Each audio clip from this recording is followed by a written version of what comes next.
नमस्ते विद्यार्थी मित्रों, आज हम बात करेंगे संदेश लेखन पर। कक्षा 9वीं में लेखन विभाग में संदेश लेखन एक नया टॉपिक है जो काफी आसान है और पूरा 5 अंक उसमें हम हासिल कर सकते हैं। इतना आसान ये टॉपिक रखा है, तो आप देखते हैं कि संदेश लेखन क्या है। वैसे अभी जो आधुनिक समय में हम अपने दोस्तों को, अपने रिश्तेदार सभी को व्हाट्सएप पर या फेसबुक पर संदेश तो देते ही है। संदेश खुशी का भी हो सकता है या शोक यानी दुख का भी हो सकता है, पर हम संदेश देते हैं सबको।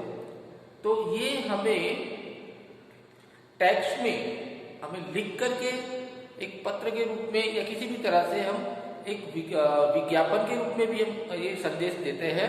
हम न्यूज़पेपर में, मैगजीन में, कई जगह पर ये संदेश देखते हैं। हम जब चुनाव होते हैं या कोई स्वतंत्रता दिवस होता है या फिर प्रजासत्ताक दिन होता है या कोई बड़े नेता का जन्मदिन है या उसकी पुण्यतिथि है, तो हम बैनर बड़े बड़े देखते हैं जो संदेश गली के नुक्कड़ पर, 4 रास्ते पर कहीं लगाए होते हैं। तो संदेश को आज पढ़ेंगे। संदेश काफी आसान है, जरूरत है एक बार समझ लेने की क्या है ये संदेश। देखते हैं। पहले आज हम बात करेंगे संदेश लेखन में इसका अर्थ और परिभाषा, उसके प्रकार और संदेश लिखने में हमें कौन सी बातों का ख्याल रखना है वो, और उसका प्रारूप है, उसका फॉर्मेट क्या होता है, और आखिर में हम उदाहरण भी देखेंगे।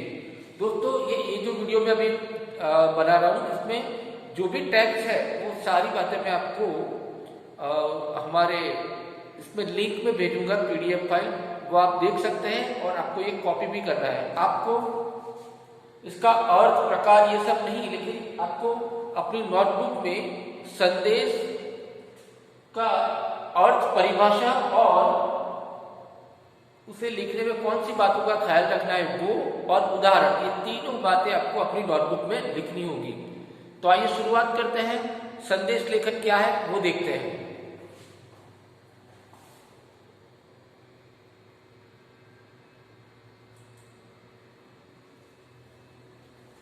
संदेश लेखन क्या है? तो संदेश का अर्थ होता है कोई जानकारी, समाचार, खबर, आज्ञा या आदेश, ये संदेश होता है। संदेश जानकारी का एक छोटा सा टुकड़ा है जो आप उस व्यक्ति को देते हैं जिसे आप रूबरू मिल नहीं सकते। इस प्रकार हम ये परिभाषा बना सकते हैं संदेश की कि वह कथन या वह बात, वह स्टेटमेंट या वो बात जो लिखित या मौखिक रूप से एक व्यक्ति द्वारा दूसरे व्यक्ति को भेजी गई हो, तो वो संदेश है। फिर से एक बार समझ लेते हैं कि वो कथन यानी वो स्टेटमेंट, वो कथन या बात जो लिखित या मौखिक रूप से, रिटन या ओरल फॉर्म में एक व्यक्ति द्वारा दूसरे व्यक्ति को भेजा गया हो, वो संदेश है। देखते हैं आगे संदेश कैसे होते हैं, किस प्रकार के होते हैं।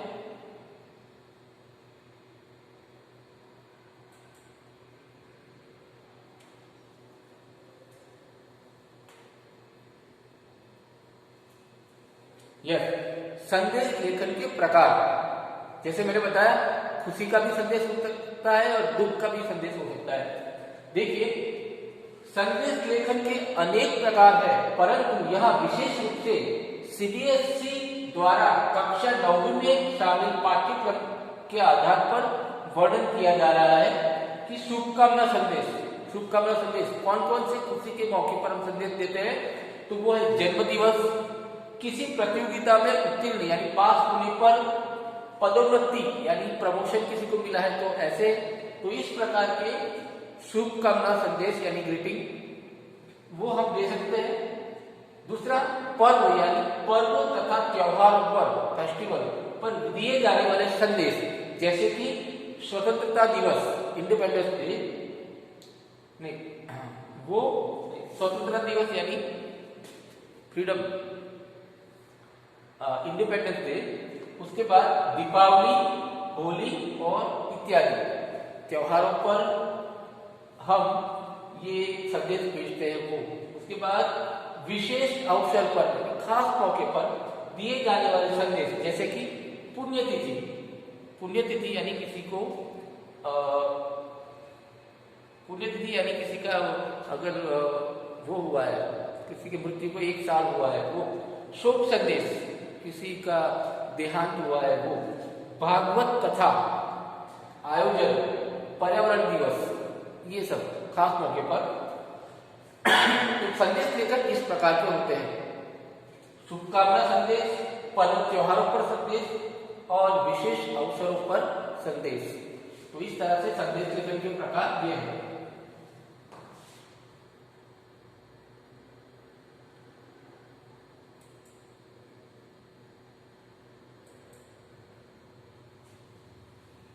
अब संदेश लेखन के अंग, उसमें हम देखें तो शब्द सीमा यानी वर्ड लिमिट कितनी होनी चाहिए?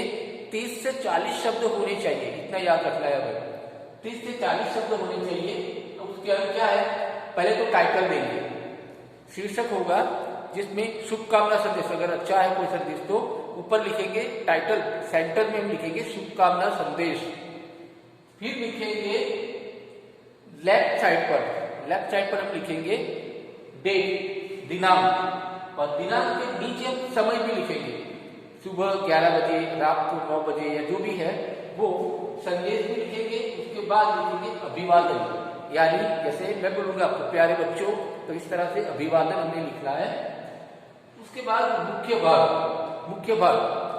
भाग में क्या है? मेन बॉडी होगी कि जिसमें सपोज कि हम स्वतंत्रता दिवस की जब शुभकामना दे रहे हैं तो हम लिखेंगे कि आज भारत का ये 60वां स्वतंत्रता दिवस है, तो इस स्वतंत्रता दिवस पर आप सभी भारतीय जनों को खूब खूब शुभकामनाएं, और हमारा देश उत्तरोत्तर प्रगति करे, आगे बढ़े, ऐसी शुभकामनाएं। तो ये मुख्य भाग हुआ, मेन बॉडी हो गई। तो अब इसके बाद नीचे लेफ्ट साइड पर हमें हमारा नाम लिखना है, भेजने वाले का नाम, शुभकामना देने वाले का नाम। तो इस तरह से ये पूरा फॉर्मेट है। संदेश लेखन के ऊपर कथित भेदों को ध्यान में रखते हुए संदेश लेखन के अलग अलग तरीके हो सकते हैं। संदेश लेखन व्यक्तिगत और सामूहिक भी हो सकता है। संदेश किसी एक व्यक्ति को भी हम भेज सकते हैं, या पूरे बहुत बड़े समूह को भी हम भेज सकते हैं। जैसे कि स्वतंत्रता दिवस पर मुख्यमंत्री की ओर से अगर संदेश दे रहे हैं तो पूरी जनता को दे रहे हैं, पूरे देश को, तो क्या होगा? ये सामूहिक भी हो सकता है और व्यक्तिगत यानी पर्सनल और मास भी हो सकता है।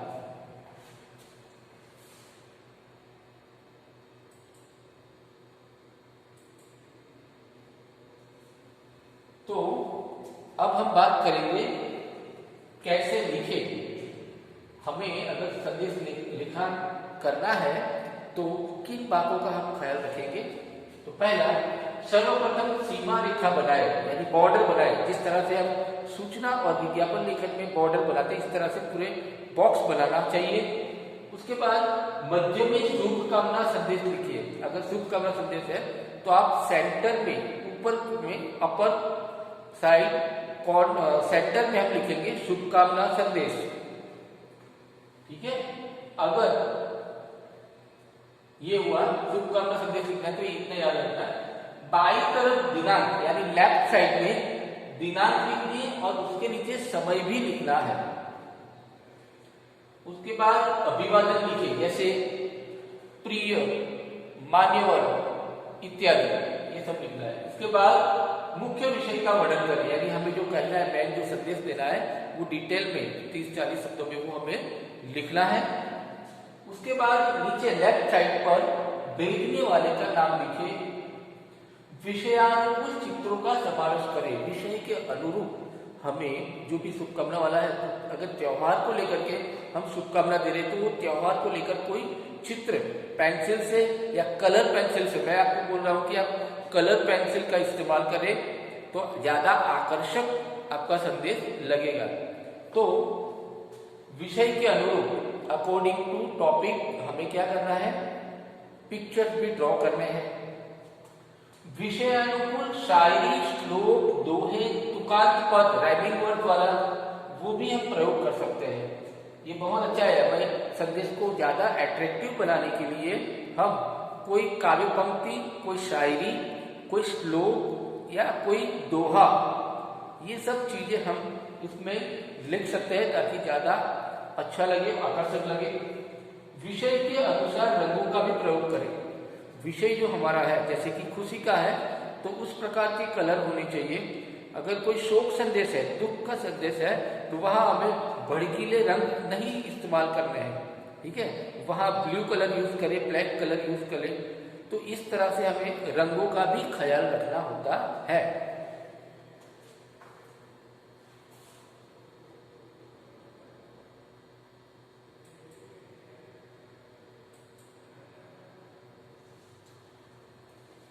आइए अब कुछ उदाहरण भी देख लेते हैं।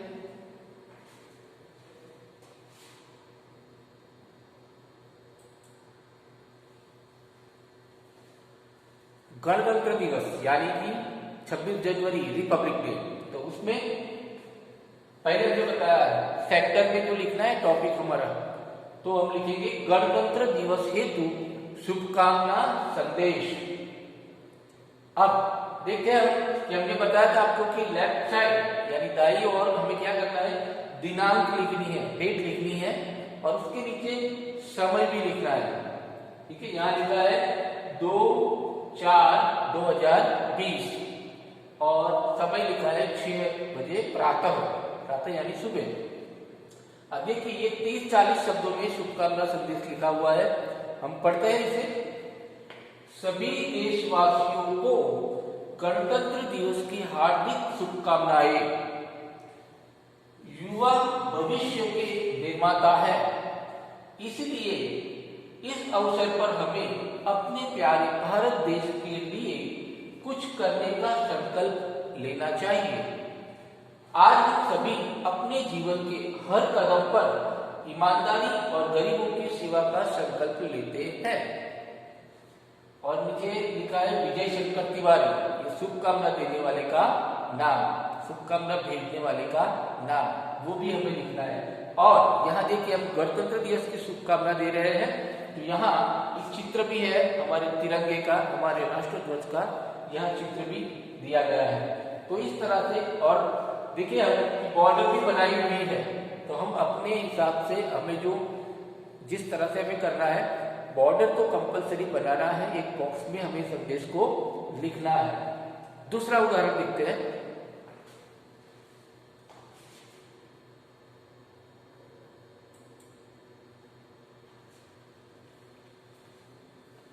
देखिए जन्म दिवस पर शुभकामना संदेश सेंटर में है, अपर साइड सेंटर में, और चित्र भी दिया हुआ है, या फूल है और लिखा है बधाई बधाई बधाई। यहाँ लेफ्ट साइड पर दिनांक लिखी है और उसके नीचे समय भी लिखा है कि 12 बजे मध्याह्न। अब देखिए यहाँ हम बताया पहले भी मैंने कि हम शायरी या कोई कविता या कोई दोहा कुछ भी हम वहाँ लिख सकते हैं, इसकी शोभा बढ़ाने के लिए, संदेश की ज्यादा आकर्षक बनाने के लिए। तो यहाँ पर लिखी है शायरी, देखते हैं। हो पूरी दिल की हर ख्वाहिश आपकी, जन्मदिन को ध्यान में रख करके लिखा है कि हो पूरी दिल की हर ख्वाहिश आपकी और मिले खुशियां का जहां आपको। जब कभी आप मांगे आसमान का एक तारा, तो भगवान दे दे सारा आसमां आपको। तो ये जन्मदिन को ध्यान में रखकर कितनी बढ़िया ये यहाँ शायरी बताई है। अब लिखा है प्रिय मित्र काजू, आपको जन्मदिन की हार्दिक शुभकामनाएं।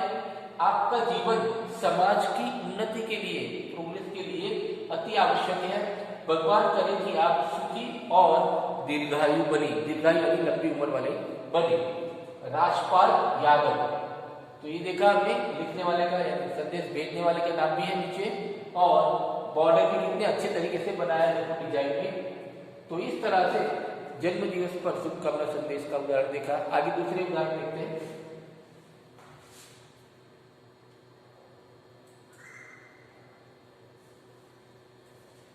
देखिए शोक संदेश, उसमें हम पहले बात करें फॉर्मेट के हिसाब से कि बॉर्डर बनाई हुई है और शोक संदेश है, तो यहाँ सिर्फ प्रणाम का चित्र बताया है यहाँ पर, और ऊपर सेंटर में लिखा है शोक संदेश, फिर दिनांक लिखी है, समय लिखा है, और फिर ये अंदर संदेश लिखा है कि मान्यवर अत्यंत दुख के साथ सूचित करना पड़ रहा है कि मेरे पिताजी जंगली दुबे का स्वर्गवास दिनांक 19 जून 2019 के दिन रविवार को हो गया है। उनकी दिवंगत आत्मा की शांति के लिए श्राद्ध का आयोजन 1 जुलाई 2019 सोमवार को सुनिश्चित किया गया है। अतः आप महानुभाव से निवेदन है कि आप ब्रह्मभोज में सम्मिलित होकर दिवंगत की शांति हेतु ईश्वर से प्रार्थना कर हमें कृतार्थ करें।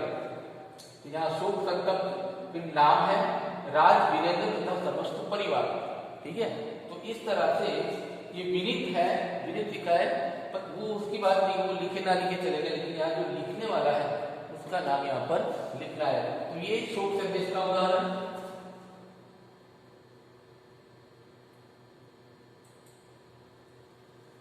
और ये त्योहार वाली बात, होली के त्योहार पर कितना बढ़िया संदेश है यहाँ पर देखिए।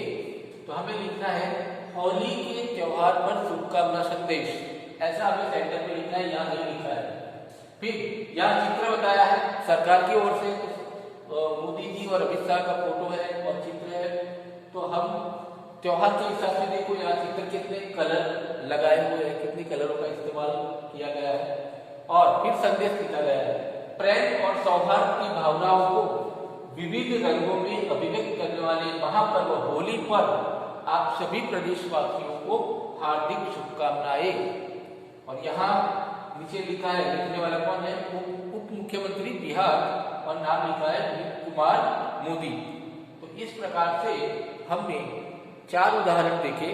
पहला उदाहरण हमने देखा गणतंत्र दिवस की शुभकामनाएं, इसका फॉर्मेट हमने समझा। उसके बाद हमने देखा जन्मदिन की बधाई का संदेश, उसके बाद हमने देखा शोक संदेश, किसी का डेथ हुआ है तो उसका संदेश, और उसके बाद हमने देखा होली का संदेश, त्योहार का संदेश। तो इस तरह से हम संदेश, जो काफ़ी आसान सवाल रहेगा, संदेश आपको लिखना है, इतनी बातों का ध्यान रखना है, 30-40 शब्द मिनिमम होने चाहिए, बॉर्डर बनाना है आपको, और विषय के अनुरूप हमें चित्र भी बनाना है, कलर भी इस्तेमाल करने हैं, लेकिन कलर पेंसिल कलर ही इस्तेमाल करें, और दिनांक समय इसमें नहीं है, यहाँ दिनांक और समय ये होने चाहिए, और लिखने वाले का नाम भी होना चाहिए। तो दोस्तों उम्मीद रखता हूँ कि आप इसमें पूरे 5 मार्क्स आप हासिल करेंगे। काफ़ी आसान सवाल है, तो अपनी नोटबुक में भी ये कॉपी करें और अच्छे से तैयारी करें। तो धन्यवाद, फिर मिलेंगे।